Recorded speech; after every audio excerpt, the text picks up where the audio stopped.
পদাবলী রচনা করতে শুরু করলেন। নিতাই গৌর হরি হরি হরি বল। ভগবান নেই না, নেই ভগবান নেই, নেই তো তুমি একটা মাটির মধ্যে একটা বীজ পুঁতেছিলে, সেই বীজটা তুমি 10 বছর পরে গিয়ে দেখো সেই গাছে ফল ফলেছে। ওই বীজ থেকে গাছটা যে তৈরি করলো, যে ফলটা গাছে লাগালো, সেটা তো একটা কোনো শক্তিতে হয়েছে না। কেউ না কেউ তো কন্ট্রোল করছে। রোদ ছিল, বৃষ্টি হচ্ছে, কেউ না কেউ তো কন্ট্রোল করছে, কোনো না কোনো শক্তি তো আছে। আজকে এই মাইকটা চলছে, আমার টাকা বসে বসে কন্ট্রোল করছে। আজকে এই আলো জ্বলছে, আলোর পিছনে কেউ না কেউ আছে। এই প্যান্ডেলটা তৈরি হচ্ছে, এই প্যান্ডেলের পিছনে কেউ না কেউ আছে। এই পুরো পৃথিবী চলছে, এর পিছনে কি কেউ নেই? যিনি আছেন তিনি হলেন সেই পরম ঈশ্বর, পরম শক্তি, পরমাত্মা। নিতাই গৌর হরি হরি।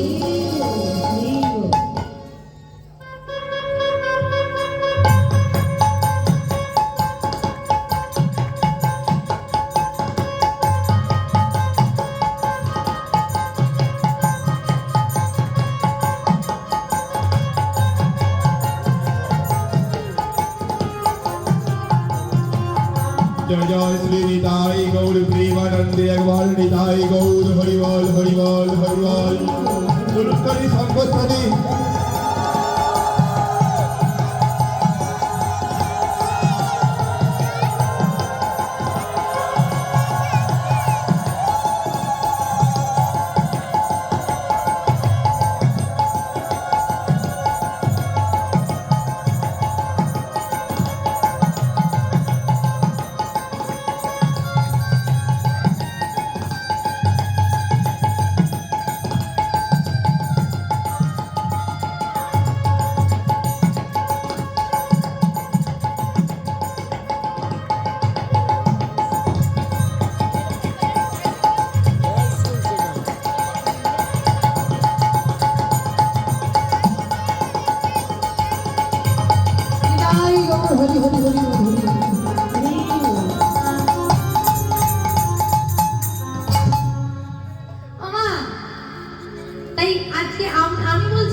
মানব মাত্র, আমি কীর্তন করতে এসেছি।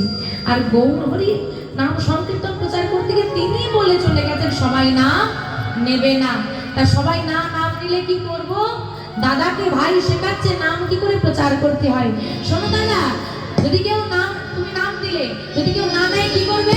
প্রথমে ধরিবে হাতে, যদি না নেয় না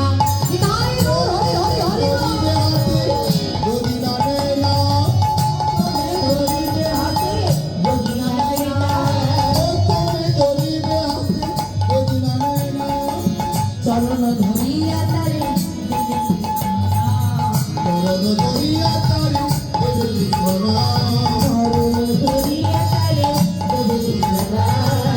চরণ ধরিয়া তারে চরণ ধরিয়া তারে যে সেধে নাম তুমি যে সেধে নাম দেবে যে সেধে নাম দেবে তুমি যে সেধে নাম দেবে হরি নাম না নেবে যে সেধে নাম দেবে হরি নাম না নেবে যে সেধে নাম দেবে কৃষ্ণ নাম না নেবে যে হরি হরি হরি কৃষ্ণ নাম না নেবে হরি হরি হরি হরি কৃষ্ণ নাম না নেবে হরি হরি হরি কৃষ্ণ নাম না নেবে নাম দেবে যে সেধে নাম দেবে যে সেধে নাম দেবে যে সেধে নাম দেবে। তুমি যেতে সেধে নাম দিয়ে আসবে। আর এমন যেতে সেধে নাম দিয়েছে বলেই কি নামা আজকে হরিবাসরে বসেই প্রেমর সংজ্ঞা পাচ্ছি। জেনিতা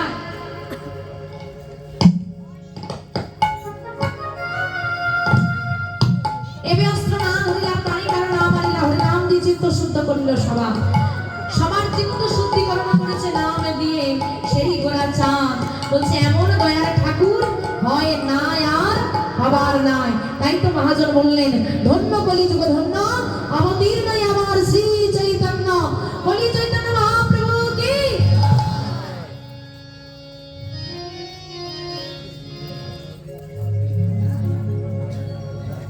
আরে কদিন ওদের ঠান্ডা আছে না, সেতিয়ে গেছে। ও বলছে সব সেতিয়ে গেছে। আরে গৌর হরির ভালোবাসা ভারতবর্ষ পেরিয়ে আমেরিকা, ফ্রান্স, ইংল্যান্ডে পৌঁছে গেল। মায়েদের ভালোবাসা প্যান্ডেলের বাইরে পৌঁছাচ্ছে। এত ভালোবাসা রাখবে কি করে গো? জোরে হবে, জোরে হবে। জয় জয় শ্রী চৈতন্য মহাপ্রভু কি, আরো জোর হবে। জয় জয় শ্রী চৈতন্য মহাপ্রভু কি, নিতাই চাঁদে কি, নবদ্বীপ ধামে কি, আমার গৌরে গৌরে।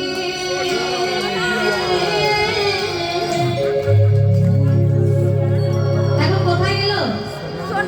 আজ থেকে 539 বছর পূর্বে 1407 শতাব্দে 23শে ফাল্গুন 1486 খ্রিস্টাব্দে দোল পূর্ণিমা তিথিতে সচি মায়ের কোল আলো করে এই ভারতবর্ষের মাটিতে, পশ্চিমবঙ্গের মাটিতে, নদিয়া জেলার নবদ্বীপ গ্রামে নেমে এলেন গোরাচা, যার আলোয় আলোকিত হলো সারা বিশ্বভূমি। এই সোনার নদিয়া ধ্বনি হরি ধ্বনি, নিতাই গৌর হরি হরি বল। সবে তো শোনা যায় আমাদের গৌরে গৌরে।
গৌরের সঙ্গে নিতাই, গৌর নিতাইয়ের হাতগুলো কেমন থাকে? তোমাদের গুলো কেন কেমন আছে? আরে বা নদিয়া বানাও হবে না, নদিয়ার চাঁদ আসবে, আর নদিয়ায় তো সব আত্মসমর্পণ করে যেতে হবে। দেখি তোলো তো হাতগুলো। গৌর হরি যাকে যাকে হাত দিয়েছে তোলো, আর গৌর হরি যাকে হাত দেয়নি হাত নেই তুলতে হবে না। বাবা ওগুলো ধরে ধরে ধরে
মুর্শিদাবাদ জেলা,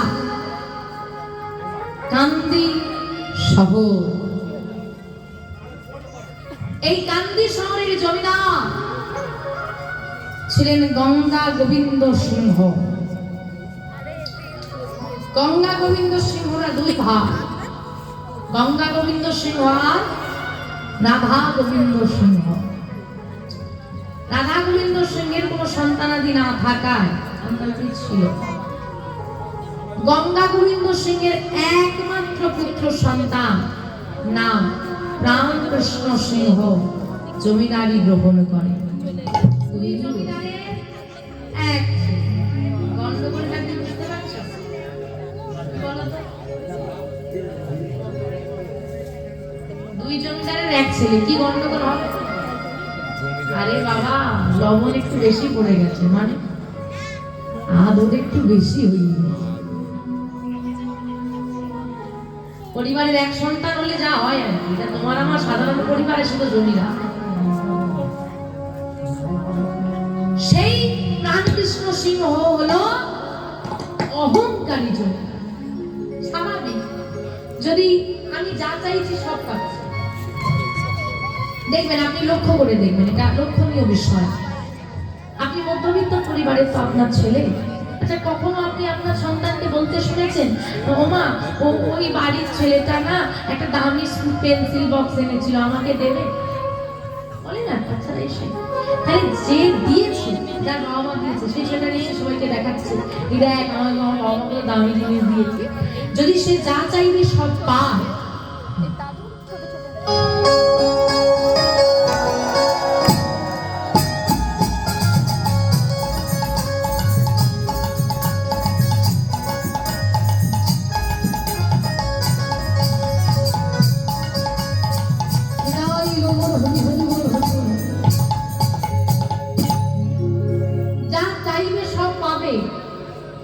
এবং সেটা নিয়ে যে সময় অহংকার শুরু করে, যদি সে কোনো বাবা মাতাকে না শেখায়, দেখবো এরকম বলতে, সে কিন্তু পরবর্তীকালে গিয়ে অহংকারী হবেই হবে, হবেই।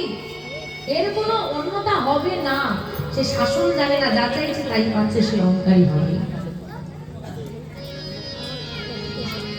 এই বলে না, বাচ্চারা ভগবানের প্রিয় হয়। কেন প্রিয় হয় বলতো? এত কিছু কারণে সত্ত্বেও আমি বলবো ভগবানের প্রিয় হয় বাচ্চারা। বলে না শিশু নারায়ণ। কেন বলে? বাচ্চার মধ্যে হিংসা থাকে না? থাকে না? থাকে না? থাকে না? থাকে। বাচ্চার মধ্যে রাগ থাকে না? থাকে না? থাকে। থাকে। ক্রোধ থাকে, লোভ থাকে। লোভ নেই? চকলেট দিন না, একটা চকলেটের জন্য আপনি যা বলবেন তাই বলবেন। তাহলে কি থাকে না? কি কোন গুণটা না থাকার কারণে শিশুকে নারায়ণ বলা হয়?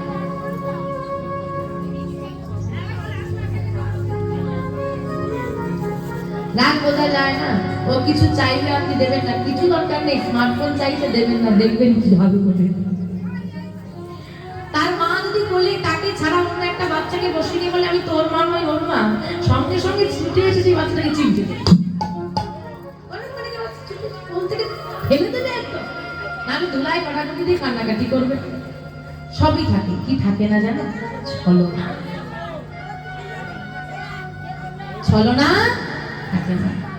তুমি আজকে এখানে কীর্তন শুনতে এসেছো, একটা সেজে, লোকে কি বলবে, একটা ভালো পোশাক পরতে হবে, একটু সাজতে হবে, আমাকে সবাই দেখবে।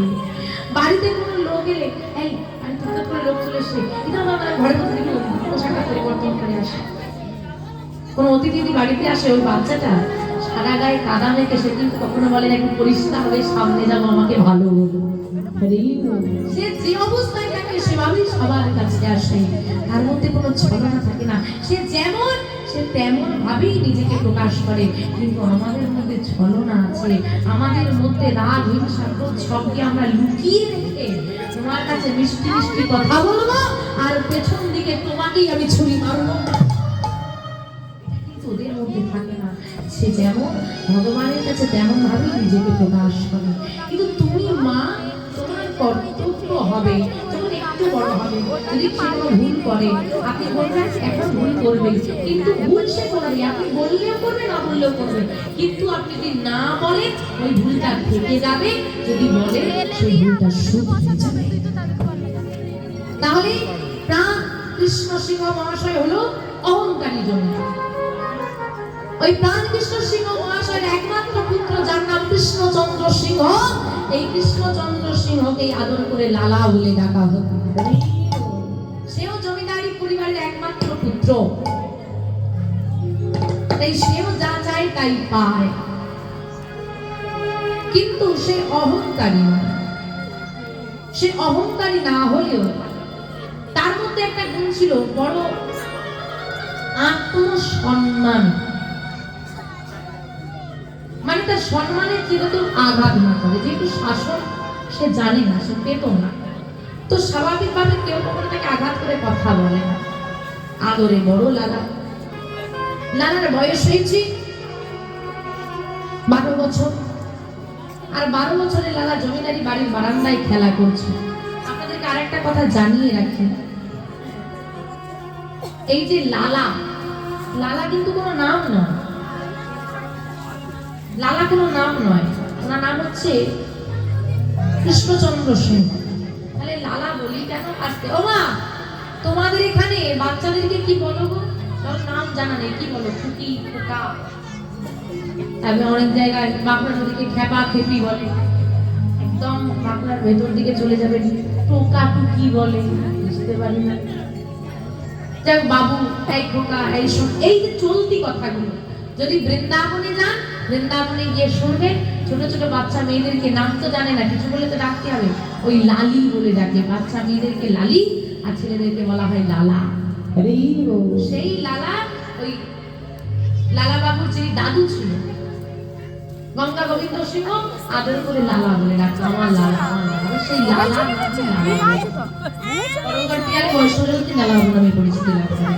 লালা বাবু জমিদারি বাড়ির বারান্দায় খেলা করছে, সময়টা শুনে রাখুন, সময়টা হচ্ছে প্রভাতকাল, জায়গাটা হচ্ছে জমিদারি বাড়ির বারান্দা। আপন মনে সে একাই খেলা করেছে, প্রহরীরা লক্ষ্য রেখেছে।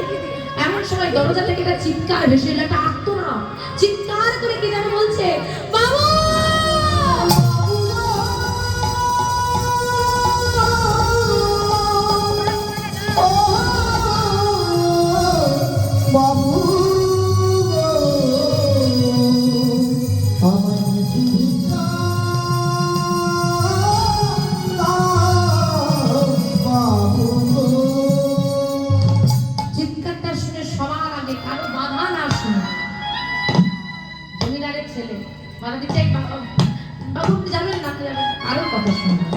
সবার আগে ছুটে বাইরে এসে চলে এলো, আর দরজার বাইরে এসে দাঁড়িয়ে দেখলো দরজার বাইরে একজন দাঁড়িয়ে আছে, টুকরো খাই দেব, কাঁধে ভিক্ষার ঝুলি, গায়ে একটা নামা বলি, বড় জোরে দাঁড়িয়ে আছে।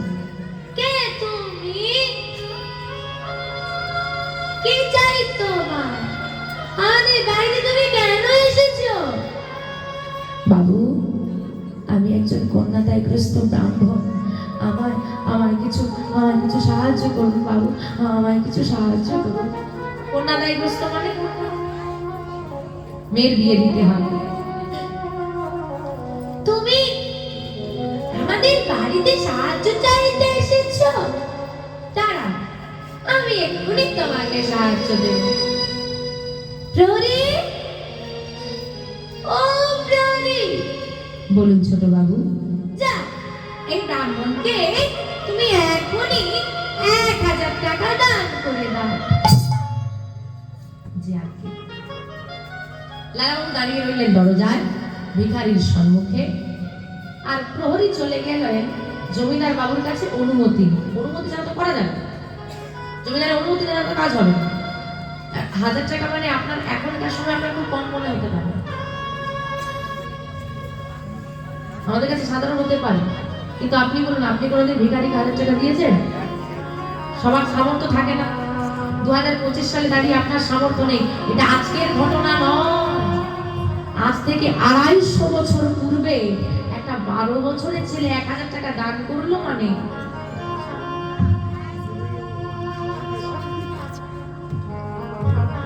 1000 টাকা টাকা দান করলো মানে ভেবে দেখতে হবে তার আর্থিক অবস্থা কেমন ছিল। ওই 250 বছর আগে দাঁড়িয়ে, 250 বছর আগে লালাবাবু পারিবারিক আয় ছিল বছরে আনুমানিক 52,36,000 টাকা। এটা 2025 সালে দাঁড়িয়ে আমি বলতে পারি এখানে যে সমস্ত বাবারা বসে আছেন এখনো প্রায় পরিবারে নেই, এখনো নেই। এটা 250 বছর আগেকার ঘটনা। তখনকার 1000 টাকার মূল্য মানে অনেক বেশি, এখনকার থেকে অনেক বেশি মূল্য। যাকে এইরকম ঘটনাটা হয়েছে, যেই না জমিদারের কাছে গিয়ে বলা হয়েছে আগে ছোট বাবু 1000 টাকা দিতে বলেছে, একজন ব্রাহ্মণ এসেছে। আমি আগেই বলেছি লালাবাবুর পিতা কিরকম কিরকম গো? অহংকারী। সঙ্গে সঙ্গে তিনি হিসেব করছিলেন, এই সিংহাসন ছেড়ে উঠে দাঁড়িয়ে পড়েছে, কি